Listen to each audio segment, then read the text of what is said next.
Merci Gabriel, c'était vraiment très très intéressant. Donc merci pour tes lumières sur le Slenderman et surtout de mettre en avant ce personnage fictif qui me fascine, en tout cas pour ma part, par son aspect physique et le principe du fan footage qui provoque toujours autant d'angoisse, notamment avec ce principe du glitch que tu as très bien recensé. Je peux me permettre de vous remercier tous pour votre attention à ce rendez-vous virtuel. Merci aux intervenants qui nous ont éclairés de leur savoir sur le sujet et nous allons pouvoir entamer une discussion autour de toutes les présentations que nous avons eues depuis cet après-midi, heure française, et matinée, heure canadienne. Donc, je laisse la parole à qui veut bien commencer, ouvrir ce débat qui pourrait être fort, en tout cas j'en suis sûre qu'il va être fort intéressant.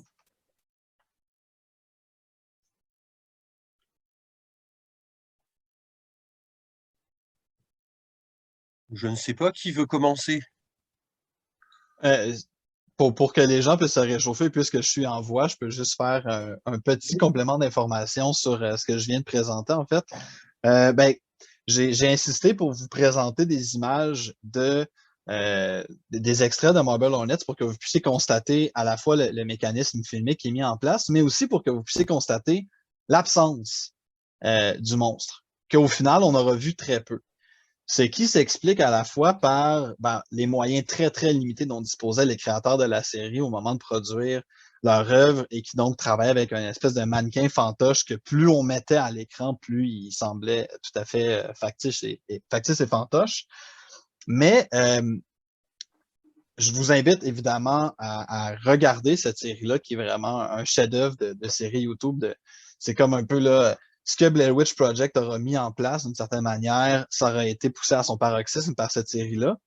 Mais ce qui m'intéresse aussi, c'est la question du film de Slenderman qui a été diffusé en salle en 2018 et qui a connu une histoire un peu triste. D'abord parce que, pour ceux et celles qui ne le savent pas, un fait divers assez sordide s'est produit en 2014 quand des femmes, en fait deux jeunes filles, sont littéralement tombées dans le panneau de la légende urbaine de Slenderman et on s'entend bien que ces filles-là souffraient de schizophrénie et ont poignardé une de leurs camarades à 23 reprises au nom d'un sacrifice pour le Slenderman qui allait donc apaiser leurs enfants, ce qui a donné lieu à un de ces fameux cas de panique morale, comme on en voit là, de manière cyclique. Ça a déjà été les comics books d'horreur, ça aura été la violence à la télévision, ça aura ensuite été les jeux vidéo, et le Slenderman, c'est mérité l'insigne honneur d'être donc le croque-mitaine qui va corrompre la jeunesse. En raison de cet événement-là qui a fait les manchettes, quand il a été annoncé qu'il allait avoir un film produit par un studio majeur sur le Slenderman et que la première bande-annonce a été diffusée, bande-annonce qui laissait présager un film qui allait être, disons, beaucoup plus intense que ce qu'on a vu, il y a eu un tollé. En fait, les familles des victimes ont dit, je peux pas croire qu'il y a des gens qui vont se faire de l'argent sur le dos de cet incident-là, confondant à quelque part le discours et la créature fictive et ce qui s'est passé dans la réalité. Mais bon, pour apaiser un peu le scandale public qui aurait pu avoir lieu, la version qui a été diffusée en salle a été, disons, par beaucoup adoucie. Mais sur le plan esthétique, le principal problème de ce film-là, c'est de ne pas s'en être tenu à une seule version de la créature. Si vous avez eu le malheur de voir ce film-là, vous aurez constaté que la créature, c'est comme si, en fait, qui trop embrasse mal étreint. Les producteurs hollywoodiens ont voulu prendre toutes les incarnations possibles du monstre et les mettre à l'écran. Donc, à certains moments, on voit un Slenderman qui, comme dans Marble Hornets, contamine ses victimes par l'entremise d'appareils technologiques. À d'autres moments, ça devient une espèce de Freddy Krueger qui peut rentrer en possession des gens à travers leur phase onirique. À d'autres moments, c'est une créature issu de la forêt qui va vraiment se comporter comme un monstre de chair. Et donc, il n'y a pas de très clairement défini au Slenderman. Et je pense que la force d'une série comme Marble Hornets, c'est d'avoir justement créé un monstre qui est irreprésentable, qui est difficilement représenté, et ce qui le rend justement, et je l'ai mentionné brièvement dans mon introduction, ce qui le rend très propre à la culture numérique, c'est que la manière dont il affecte ses personnages, on le voit évidemment dans la dégradation mentale de ses victimes, mais on le voit à l'écran, à la surface de l'écran, par ces fameux glitches. Donc, Alors que la menace que représente le monstre, généralement, va plutôt venir de l'atteinte qu'elle peut porter à notre intégrité physique. Et ça, je pense que Sébastien l'a très bien montré dans son introduction. Dans le cas du Slenderman, le fait que, dans le cas de Marble Hornets, il y a quelque chose qui menace notre intégrité numérique, ça en fait un monstre d'un autre ordre, d'une autre catégorie, qui montre bien justement que la figure du monstre ne s'épuise pas et prend des nouvelles formes en fonction de notre contexte culturel et technologique changeant. Oui, oui, oui, non, mais j'ai beaucoup de choses à dire pour tout, alors, mais simplement comme Gabriel était le dernier, je commence par Gabriel, ça m'a beaucoup intéressé ton affaire, parce que il y a quelque chose qui m'obsède, c'est, d'ailleurs, tu as utilisé l'expression, c'est le monstre est dans les parages. Et je crois que c'est vraiment important. Alors, dans le cas du Slenderman, tu l'as très bien montré, et je crois que ça vaut pour beaucoup d'autres monstres. En réalité, le vrai monstre, c'est peut-être celui dont on sait qu'il est menaçant, là, quelque part dans l'ombre, euh, il est en périphérie de l'image aussi, as-tu dit, et je crois qu'il y a quelque chose qui est de cet ordre-là, qui est beaucoup plus angoissant au fond que de voir le monstre, de montrer le monstre, comme on le faisait dans les films de drive-in finalement, des années 50 ou 60, où on montrait en gros plan la fourmi, des monstres attaquent la ville, etc. Où ce qui semblait inquiéter le spectatorat du moment, c'était la présence du gros monstre monstrueux, si je puis dire, tandis que dans le cadre de notre ultra contemporain numérique, et peut-être aussi cinématographique, ce qui nous inquiète le plus, c'est de savoir qu'il est là, il est dans les parages, comme tu as dit, Gabriel, et d'abord, on ne le voit pas. On en voit des traces où on devine qu'il arrive, on devine qu'il approche, on, et finalement, le voir, ça n'est que l'acmé de la peur qui s'est déjà mise en place à Mhm. partir de signes, à partir d'un réseau de signes antérieurs.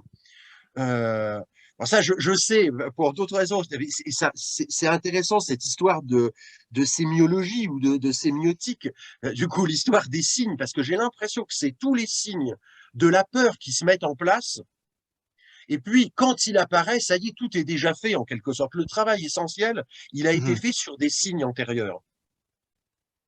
Oui, absolument. Le processus sémiotique qui mène au déclenchement de la peur est installé par ces signes avant-coureurs-là qui deviennent un relais du monstre.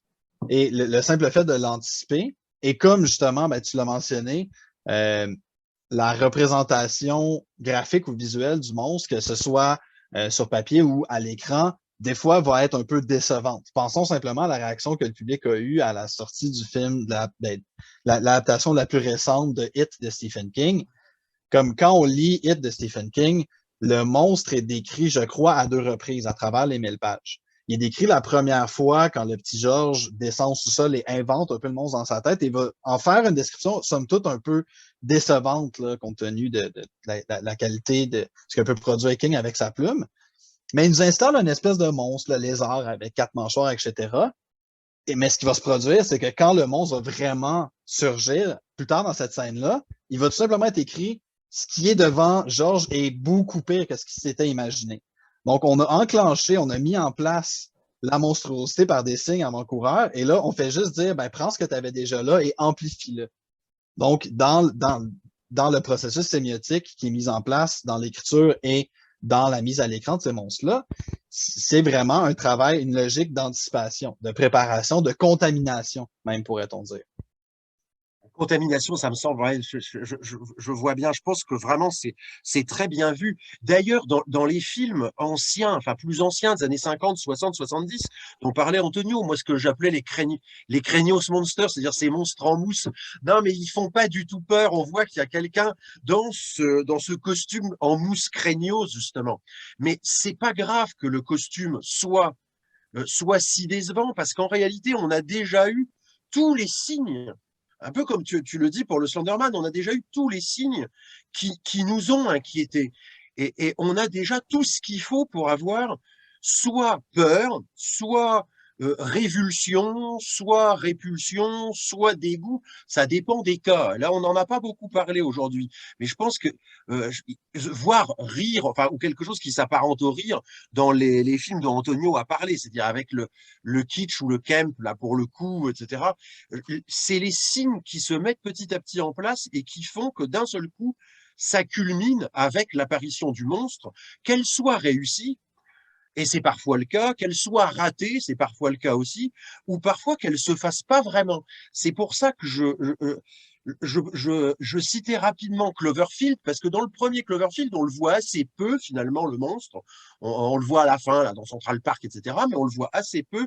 Et il y a quelque chose qui me semble un peu proche de ce que tu as montré pour Slenderman. Finalement, quand il apparaît, le mal est déjà fait, si j'ose dire. Enfin, sur nous, le mal est déjà fait ou la peur est déjà là. Oui, puis je dirais que on oppose toujours de façon très dichotomique la monstration et la suggestion. Ça a donné lieu dans l'histoire du cinéma fantastique à l'opposition canonique entre les films de l'Universal des années 30 et les films de Val Lewton des années 40, comme une sorte de signe distinctif qu'on a beaucoup interprété, glosé, etc.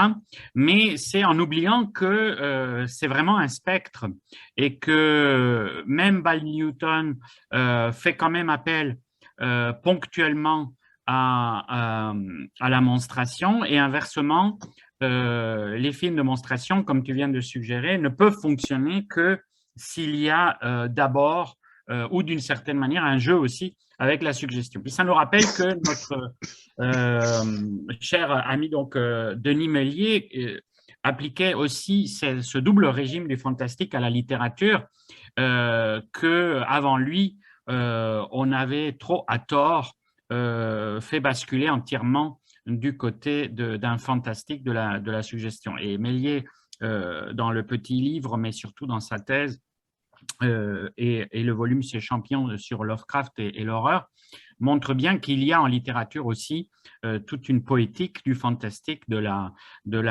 monstration. Et là encore, au fond, ce qui est intéressant, c'est de voir que, en réalité, plutôt que des écoles ou des opposés essentialistes, radicaux, manichéens, en réalité, c'est deux vecteurs du fantastique et chaque auteur peut faire le dosage qui mieux lui semble. Et puis, chaque époque, chaque genre, chaque moment du genre va plutôt pencher vers un cocktail ou un dosage ou un autre.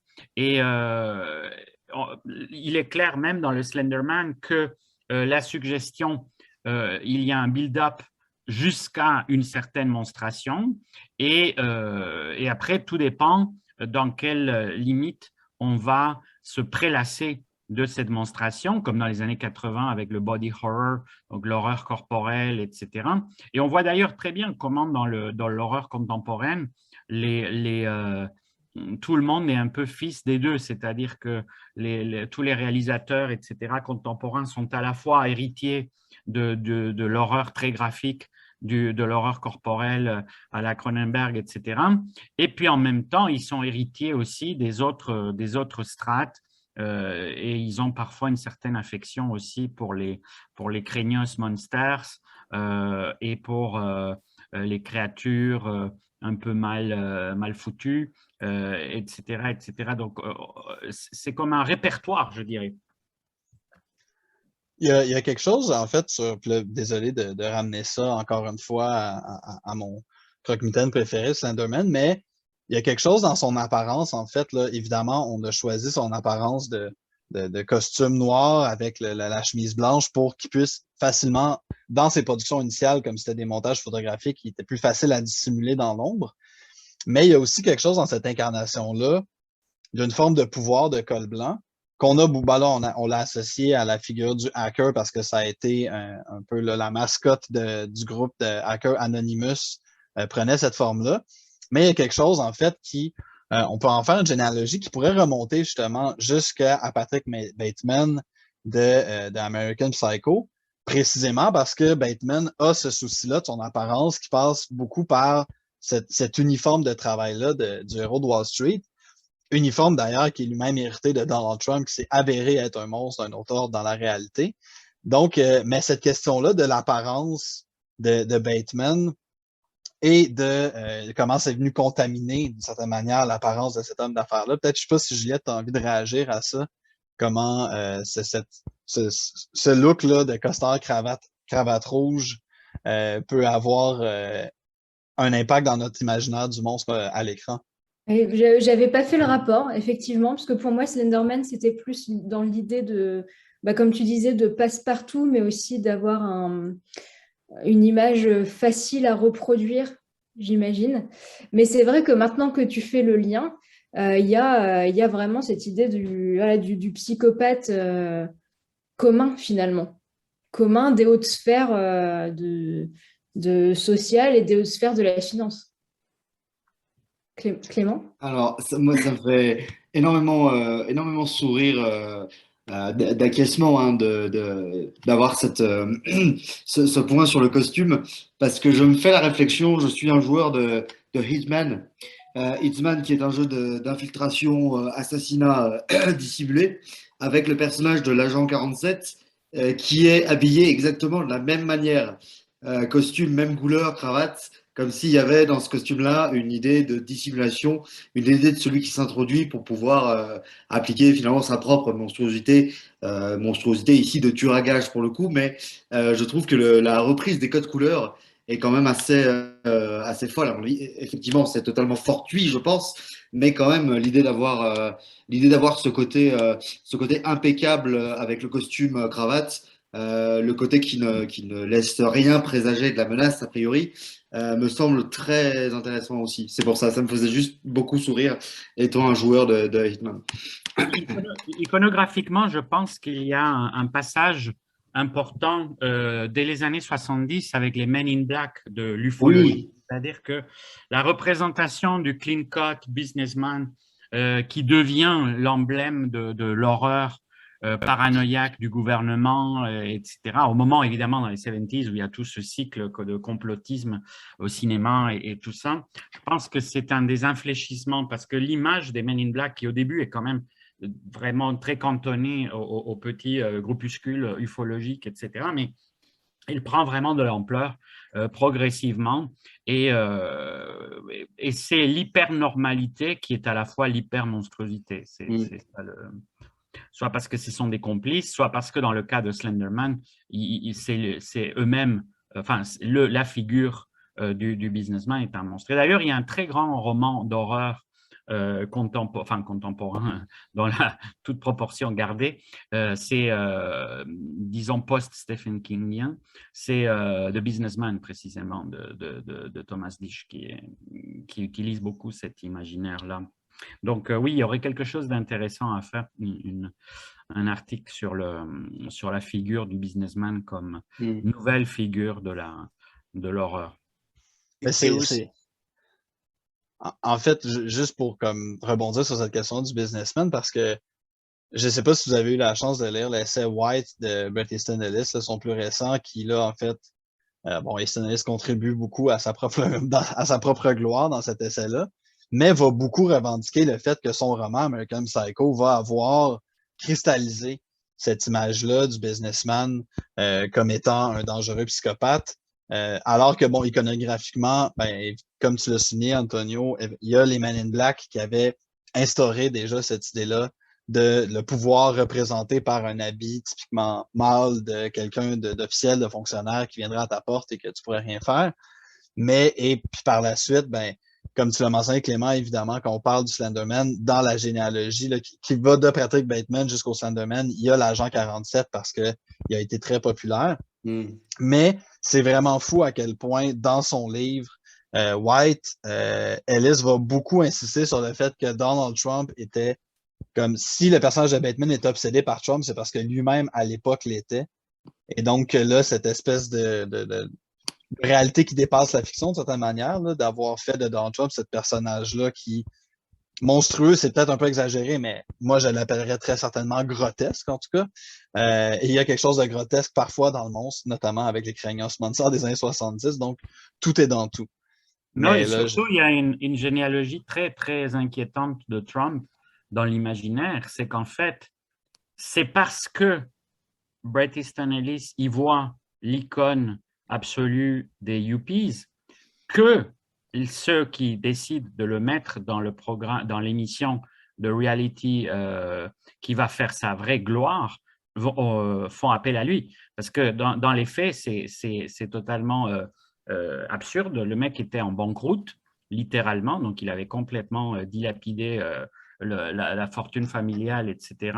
Donc c'était le contraire d'un winner, mais c'est parce qu'il était devenu l'emblème du winner, et c'est juste ça qui intéressait les mecs de l'émission de télé-réalité, de l'utiliser. Et là, on est en plein dans les mythologies barthésiennes, c'est-à-dire que c'est une image du succès qui ne correspond absolument en rien au succès réel des entreprises de Trump à ce moment-là. Et c'est ce qui sauve Trump de la banqueroute, entre autres, et c'est ce qui en fait un objet de fétichisation par rapport à l'imaginaire collectif américain, et ce qui va le porter après au présidentiel, parce que c'est ce qui fait que ça représente une sorte d'image du succès et d'image de l'homme blanc qui est réussi, etc., etc. Et que donc, il pourra sauver l'Amérique comme il a soi-disant sauvé quelque chose qu'il n'a jamais sauvé en réalité.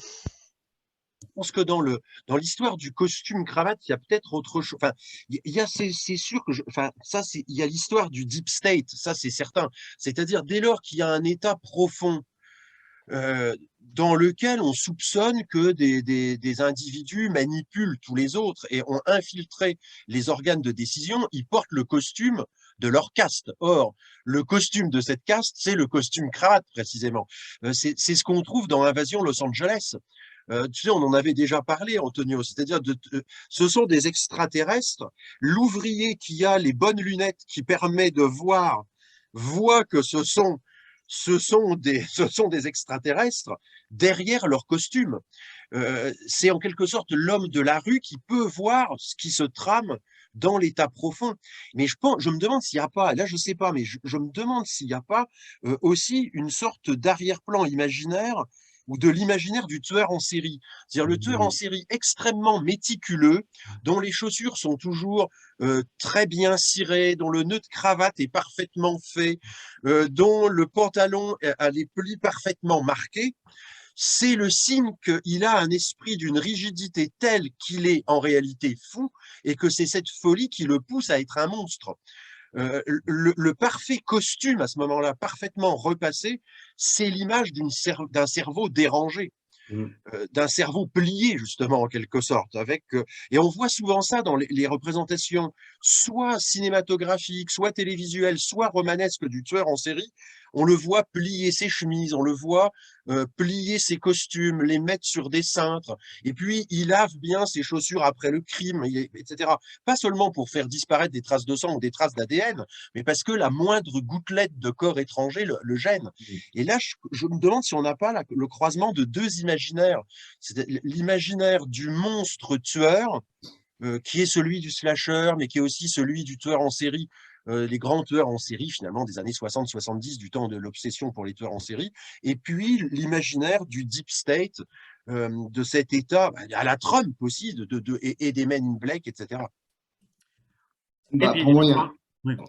Ah bah, vas-y, Antonio, vas-y. Non, vas-y. Non, je pense qu'il y a, clairement, il y a la monstrification qu'avait fait la contre-culture de l'Amérique conformiste, etc. Et d'ailleurs, c'est un peu ironique parce qu'au moment où toutes ces productions triomphent, deviennent hégémoniques, si l'on veut, dans les entreprises, il n'y a plus que les pauvres types qui doivent avoir des costumes parce que les vrais riches, ils se promènent en basket, etc., qui sont affranchis des codes. Donc finalement, c'est assez drôle parce qu'il y a aussi une sorte de, parallèlement à la ringardisation du complet, du veston, et ça devient vraiment un emblème de cette conformité totale au système, etc. Dans Slenderman, il y a quand même tout le leg Lovecraftien et du côté du Lovecraftien, les tentacules, etc. Et ce n'est pas la première fois, d'ailleurs. Quand j'avais vu la première fois Slenderman, le personnage, il m'avait vraiment rappelé des choses qu'on avait déjà vues d'hommes tentaculaires finalement. Donc, c'est pas la première fois que la juxtaposition se faisait, il me semble. Mais bon, ce serait un cas intéressant de quête un peu iconographique. Ah, mais il est toujours angoissant quand même. C'est ça qui est étonnant, Oui, c'est que même quand même quand on voit un monstre fait de morceaux de monstres qu'on connaît parfaitement finalement, les stéréotypes, les clichés du monstre, on n'est quand même pas à l'aise. Mm. Ah non, mais C'est ah non, clair. mais C'est clair. Moi, je voulais revenir, si c'est possible, très rapidement sur l'esthétique du costume. Je pense que est-ce qu'il n'y a pas aussi un héritage du gangster quelque part qui se transpose à la finance? Et il y a aussi, je trouve, il y a un certain parallélisme. Enfin, il y a quelque chose. Enfin, c'est paradoxal en fait, le fait que ce soit un milieu où tout le monde est en costume, est costumé, est en costume. Et comme Antonio disait, finalement, il n'y a qu'une poignée de personnes qui sont en costume. On va se balader dans Wall Street, par exemple, on va voir des gens en costume, mais la majorité des personnes ne vont pas avoir un costume comme ça. Et comme on parlait du Hitman, on va le remarquer peut-être plus parce qu'il est en costume plutôt que s'il avait un habit commun quelque part. Alors, du coup, ouais. Pardon, excuse-moi, je te laisse terminer. J'ai réagi trop vite, excuse-moi. Non, Clément, bah vas-y. Ouais. Vas-y. Sur la question du Hitman, qui est vraiment un personnage qui me passionne, j'essaie de convaincre mon éditeur d'écrire sur Hitman, mais il est encore un peu frileux, mais je vais y arriver. Du coup, sur Hitman, la particularité de Hitman, c'est que l'agent 47, son costume de base est effectivement le costume que je vous ai montré et du coup le costume basique. On peut tout à fait faire l'émission dans ce costume, mais la particularité de Hitman, c'est qu'il va assommer des PNJ, assommer des personnages masculins, hein, je précise. Pourquoi je précise? Parce qu'il va leur piquer leurs vêtements après et se fondre dans la masse. Du coup, l'idée, c'est vraiment de quitter le costume, mais il y a des trophées. Il y a des trophées qu'on va débloquer pour avoir fait la mission en costume, justement. En costume de dandy en cravate, quoi. Mais on peut, la plupart du temps, on va changer de costume, justement, on va se fondre dans la masse pour abattre ses cibles de la manière la plus efficace possible. Et par rapport à ce côté costume et à ce côté dandy, moi, je pensais aussi à Kingsman, encore des man. Kingsman dans les comics et dans l'adaptation cinématographique joue complètement avec ces codes-là parce que les Kingsman sont des dandys, qui s'habillent justement avec des costumes qu'on devine hors de prix et justement les artefacts du dandy britannique la plupart du temps du coup, les artefacts du dandy sont les armes des Kingsman. Le parapluie est une mitrailleuse. Les boutons de manchette sont des fléchettes empoisonnées, un peu comme James Bond quelque part. Je pense que la citation avec Bond est assez claire, mais je trouve très intéressant le détournement par Kingsman notamment de l'artefact de la noblesse en fait, de la vieille noblesse quelque part. Oui, et moi j'aurais voulu rebondir sur ce que tu disais, Juliette, le fait que ça correspond aussi qu'à une certaine caste et finalement ce qu'on a pu tous repérer. Et en même temps, je me pose la question, est-ce que finalement le costume, c'est quelque chose qui se met définitivement à la portée de tous? Quand on se marie, on est en costume, donc finalement tout le monde a quasiment un costume chez soi. Et ça peut faire référence aussi au fait que le monstre, en tant que Slenderman, c'est peut-être notre voisin. En fait, c'est ça aussi qui augmente cette angoisse, c'est que cette indétermination aussi vis-à-vis du fait qu'il n'a pas de visage, ça peut faire un parallèle avec le fait que ça peut être notre voisin, ça peut être quelqu'un de notre famille, peu importe finalement ce qu'il porte, parce qu'un costume, c'est devenu très impersonnel. Ça correspond à un certain type de population au départ, mais aujourd'hui, le costume, c'est quelque chose profondément, je trouve, enfin, qu'on ne peut plus associer à des classes, puisque aujourd'hui, tout le monde a un costume chez soi. Si je peux me permettre de réagir à cette remarque Oui. fort pertinente, ben, évidemment, bon, dans le cas du Slenderman, il y a cette question-là de cet habit-là que tout le monde pourrait revêtre. En fait, tout homme pourrait revêtre parce que la question de la masculinité du Slenderman est quand même un enjeu sur lequel je ne veux pas je ne vais pas m'épancher maintenant. Mais il y a, oui, ce côté-là, le caractère de potentiellement tout le monde pourrait le devenir, tout le monde pourrait l'avoir. Mais là où il y a une distinction à porter, c'est entre le costume et l'uniforme. Parce que le costume, n'importe qui peut revêtir un costume, puis là, on tombe dans le carnaval, on tombe dans le jeu. Mais quand on porte un uniforme, c'est pour marquer notre fonction. Et en fait, comme ce qui investit, par exemple, un policier de ses pouvoirs, c'est évidemment là, la société, le cadre légal qui va lui dire, bon, t'as fait tes cours, on te donne un badge, on te donne une arme à feu, en tout cas en Amérique du Nord, va maintenant, protège la veuve et l'orphelin du mieux que tu peux, de manière parfois discutable. Mais ce qui nous permet, nous, de comprendre que cette personne-là est puissante et qu'elle a ce pouvoir-là, c'est l'uniforme qu'elle revêt. Et moi, quand je vais enseigner en cours, évidemment, ce qui fait en sorte que j'ai une forme de pouvoir symbolique en classe, c'est que je sois assis en avant de la classe. Mais même si je déteste la chose, je porte une chemise quand je vais enseigner. Parce que il y a l'espèce de côté d'uniforme de ça ferait pas sérieux. Bon, vers la fin de la session, je porte des t-shirts parce que j'en ai marre, mais il y a un moment où il faut que je porte l'uniforme pour indiquer justement aux gens que je suis que je suis l'enseignant.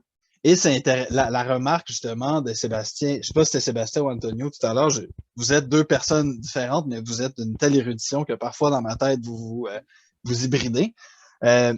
Le côté que justement, la marque de pouvoir actuellement, c'est dans une entreprise, par exemple, la personne qui peut se permettre d'aller au travail sans porter le complet cravate, c'est la personne qui n'a pas de compte à rendre.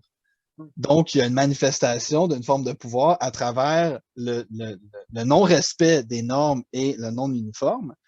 Mais là où, justement, parce que dans le cas de l'affiliation qu'on a faite de l'uniforme, justement, du fonctionnaire du col blanc, de la personne en position d'autorité, ce qui est intéressant du côté de la monstruosité, c'est cet effet de contamination.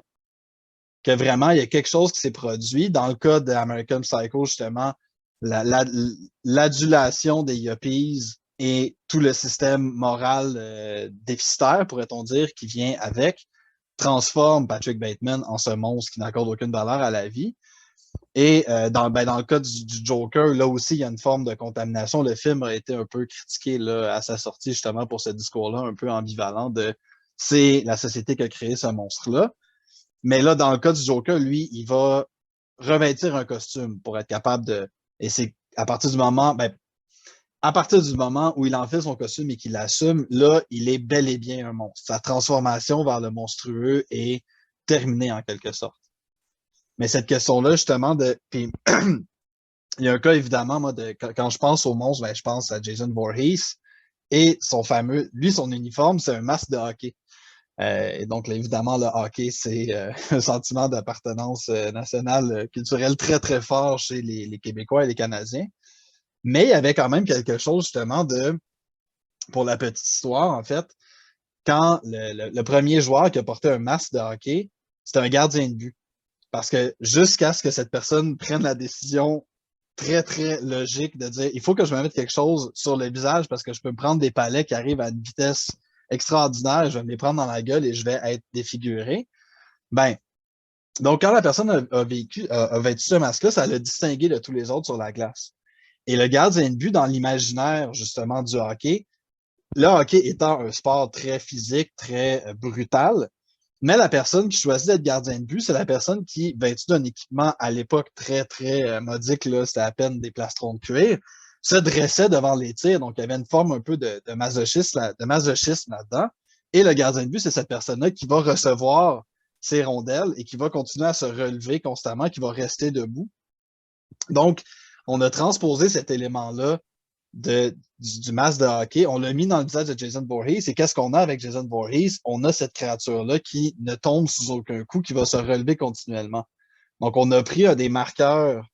Il y avait donc déjà une connotation qui venait avec cet objet-là.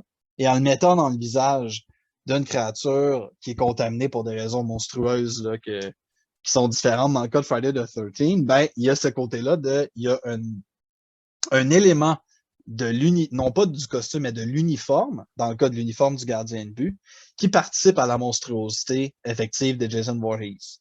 Et dans le cas du Slenderman, le fait qu'il puisse porter ce costume-là, donc ça peut être quelqu'un qui potentiellement peut être anonymisé, tout comme l'agent 47 qui, au début de sa mission, porte un habit qui, bon là, comme l'a mentionné Juliette, je crois, peut attirer l'attention sur lui davantage à notre époque parce qu'on en voit moins des gens habillés comme ça, mais qui est connoté comme étant à la fois un uniforme de pouvoir et d'anonymisation. Ça contribue à sa monstruosité, son effectivité en tant que monstre. Voilà, mais ouais, je pense que ça, c'est vraiment. Ouais. C'est aussi le monstre qui est habillé comme nous tous, c'est le monstre qui est comme nous tous. Enfin, je crois qu'il y a deux types de monstres dans la typologie. Il y a le monstre qui est complètement contraire de ce que nous sommes. Les hommes n'ont pas de tentacules, non, d'accord, mais le monstre en a. L'homme normal, parce qu'il y a quand même un rapport à la norme dans tout ça, l'humanité normale n'est pas couverte d'écailles, le monstre a des écailles, etc. Donc il y a le monstre complètement hors norme, et à l'inverse complètement de ce type de monstre-là, il y a le monstre qui se fond dans la masse humaine parce qu'il ressemble exactement aux hommes. C'est un peu déjà chez Foucault le truc avec les anormaux, puisque les monstres qui l'intéressent, c'est les monstres de la tératologie, c'est-à-dire les monstres anatomiques, etc., pas les monstres de fiction. Et justement, le fait que l'onaniste est cette sorte de monstre intérieur, et bien sûr aussi ce qu'il a étudié avec Jacques Rivière, les débuts du monstre criminel, donc ce qui va donner après avec Jack l'Éventreur, etc., la figure du tueur en série, voire du psycho-killer. Et en fait, je pense que malheureusement, Foucault n'était pas si intéressé par les monstres de fiction. Il a un peu parlé dans son texte sur la tentation de Saint-Antoine de Flaubert, qui est une tératologie totale, générale. Mais ce serait intéressant, évidemment, aussi d'envisager le rapport de ces monstres, des anormaux, avec les monstres de fiction. Surtout parce que, déjà, pour revenir un peu à Frankenstein, c'est un peu une figure qui émerge dans le même paradigme qui intéresse Foucault, c'est-à-dire Foucault s'intéresse beaucoup aux hermaphrodites, au 17e, 18e, etc. Et c'est dans le sillage des Lumières que Frankenstein va marquer un infléchissement vers la création du monstre moderne. D'ailleurs, dans le gothique, dans la littérature gothique, le monstre comme tel n'est pas si caractérisé. C'est plutôt le monstre humain, c'est-à-dire le villain. Donc, dans les romans gothiques de Radcliffe, mais même dans Le Moine, etc. Et une figure à la lisière qui est la figure du vampire, qui est quand même celui qui réussit à passer au milieu des humains sans se faire repérer immédiatement comme monstre. Alors que chez Frankenstein, il y a le monstre stigmatisé comme créature composée de débris de cadavres, etc., et qui est inassimilable par le corps social répudié par son créateur, etc., etc. Oui, mais tu vois, Antonio, c'est justement, non, mais dans l'opinion commune des gens qui n'ont pas lu ou vu tous ces Frankenstein, etc., en réalité, il y a souvent une confusion entre le docteur et la créature. Et en réalité, parce que le monstre, c'est les deux, en quelque sorte. C'est ce que la Hammer a beaucoup Oui. insisté. Oui. La Hammer a beaucoup insisté là-dessus, mais dans le roman, finalement, enfin, moi, je sais pas, j'ai toujours pensé que c'était un roman réactionnaire, c'est-à-dire que c'est à cause de l'esprit scientifique des Lumières, donc qui est incarné par le docteur Frankenstein, qu'on a des monstres réels, le monstre rousseauiste, finalement, la créature, Tu vois ce que je veux dire? C'est-à-dire que… Oui, mais bon, là, ce serait vraiment impossible de partir un débat sur Frankenstein de Mary Shelley, mais tout y est très compliqué. Quand tu parlais justement de la non-binarité, enfin de la complication des aspects des dichotomies, des oppositions binaires, dans Frankenstein, et c'est ça la richesse, je pense que c'est ce qui en a fait le mythe que c'est devenu, c'est que dans cette richesse, tout est très complexe, puisque Victor est à la fois un fruit des Lumières, mais il est surtout un fruit de la naturphilosophie, c'est-à-dire de la vision romantique allemande de la science qui est aux antipodes, dans un certain sens, qui est une mutation assez étrange des Lumières, comme l'idéalisme allemand lui-même, et qui s'intéresse aussi à l'alchimie, la nécromancie, etc. Donc, en fait, à tout ce qui était considéré comme de l'ordre de la barbarie, de la superstition, etc., par les Lumières. Donc, c'est lui-même un composite. Et dans le roman, tout fonctionne par ce genre de dichotomies qui sont perverties. Et c'est ce qui a permis, par la suite, c'est ce qui l'a fait viral, dans le sens qu'on peut toujours jouer une option contre l'autre. On peut jouer l'option de l'horreur de Victor contre l'horreur de la créature. On peut jouer l'anti-scientifique qui peut mener jusqu'à un anti-intellectualisme, voire à l'inverse, on peut y célébrer une certaine volonté prométhéenne. Donc, c'est le modern Prometheus, donc le Prométhée moderne. Et là, du coup, aussi ambiguïté, parce que le Prométhée moderne, est-ce que c'est Victor ou est-ce que c'est la créature? Enfin bon, c'est ce qui fait que c'est un texte, malgré son apparente simplicité, c'est un texte où il est assez plaisant de se perdre parce que vraiment, Mary Shelley y a mis vraiment beaucoup de choses. C'est un palimpseste. Mais ce qui est très intéressant, c'est que c'est clairement un infléchissement de l'imaginaire du monstre. Et je pense que dans une grande partie de nos monstres, il y a un versant frankensteinien. Mais je pense qu'il y a des familles de monstres, effectivement. Il y a des familles de monstres qui sont des possibilités à l'âge moderne de décliner la monstruosité. Et je pense qu'on en a déjà vu quelques-unes aujourd'hui. Je pense qu'on en verra encore d'autres demain. Et c'est vrai que, encore une fois, elles ne sont pas totalement étanches, isolées, mais qu'elles communiquent, qu'elles circulent et qu'elles sont souvent hybrides. Et dans ce sens-là, même Slenderman est un hybride entre plusieurs générations et familles de monstres, je pense. Et pas si éloigné d'ailleurs de la façon dont la créature de Frankenstein se dissimule et apparaît par moments, parce que les explorateurs les explorateurs des pôles, parce qu'il y a eux aussi, on les oublie, mais en fait c'est des sortes de doubles de Victor lui-même, ils l'aperçoivent tout juste, ils ne savent pas au juste si c'est un vrai signe qu'ils ont vu ou quelque chose de bizarre, etc. Et puis, quand il est dissimulé dans la maison, et puis dans les tables, écoutant et regardant le vieil aveugle, etc., il y a toujours quelque chose qui est de l'ordre de ce que Gabriel a dit, là, à la lisière, c'est-à-dire du personnage de monstre à la lisière des choses. Oui, dans ce jeu très, très célèbre sur Internet, où il faut toujours trouver les liens, je ne sais plus si c'est avec Sean Penn ou avec Tom Cruise. Bacon. Comment? Avec Kevin Bacon. Oui, Kevin Bacon, effectivement. Je pense qu'après, ça a été décliné sur d'autres personnages.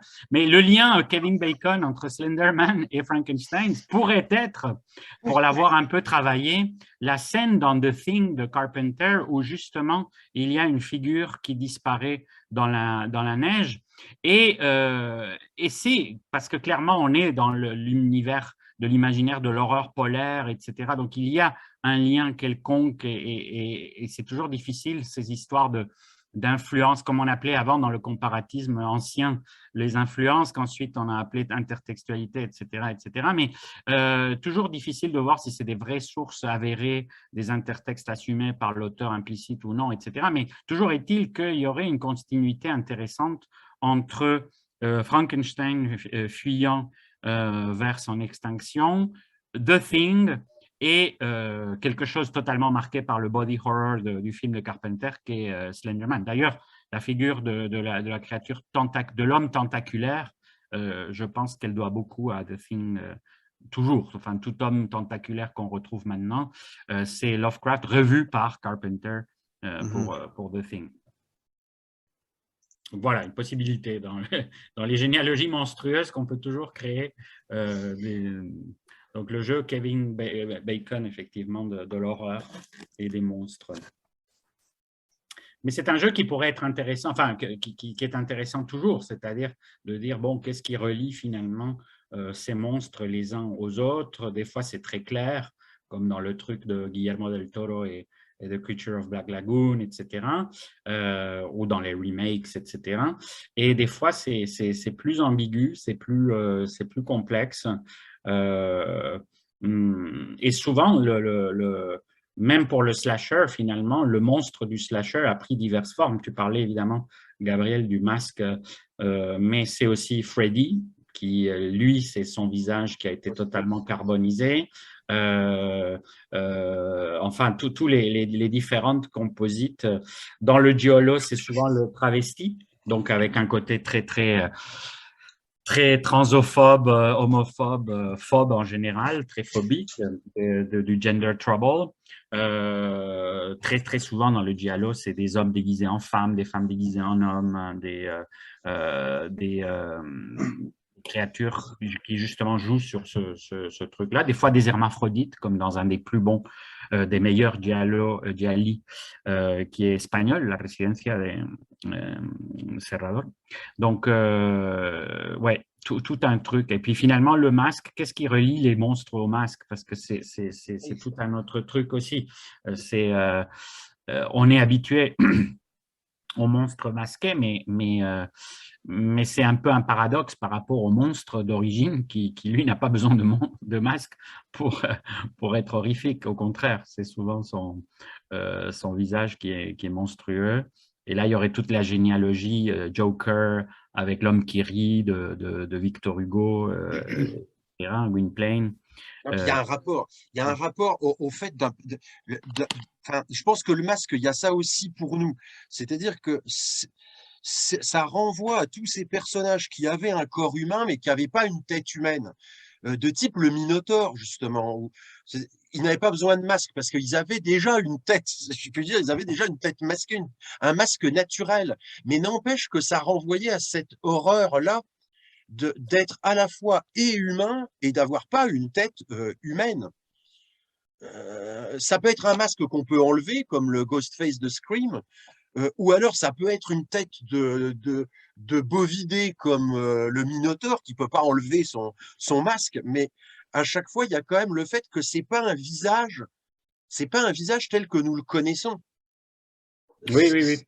Qui est Oui, greffé qui est posé sur qui est posé à la place de la tête normale, si j'ose dire.